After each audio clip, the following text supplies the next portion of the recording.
ਅੱਛਾ ਬੇਟਾ ਤੁਸੀਂ ਮੈਨੂੰ ਇਹ ਦੱਸੋ ਹੈਲਮਟ ਪਾ ਕੇ ਬੰਦਾ ਸਿਰ ਮੂੰਹ ਦੀ ਸੱਟ ਤੋਂ ਬਚਿਆ ਰਹਿੰਦਾ ਵਾ। ਇਸ ਤੋਂ ਇਲਾਵਾ ਹੈਲਮਟ ਪਾਉਣ ਦੇ ਕੀ ਫਾਇਦੇ ਨੇ?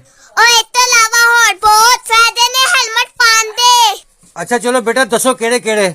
अगर सर्दियों दे विच इन्नू पाओ ते सिर मूंह नू ठंड नहीं लगदी। गर्मियां च पाओ ते सिर मूंह नू सेक नहीं पैंदा। ते इस तो इलावा एक होर बड़ा फायदा जे। ਅੱਛਾ ਜੀ ਉਹ ਕਿਹੜਾ ਫਾਇਦਾ?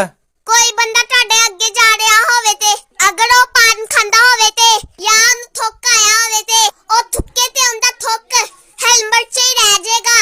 तुहाडे मूंह ते छुट्टे नहीं पैणगे।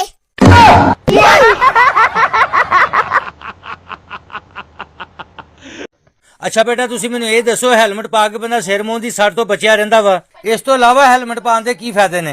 और इस तो इलावा और बहुत फायदे ने हेलमेट पान दे। ਅੱਛਾ ਚਲੋ ਬੇਟਾ ਦੱਸੋ ਕਿਹੜੇ ਕਿਹੜੇ?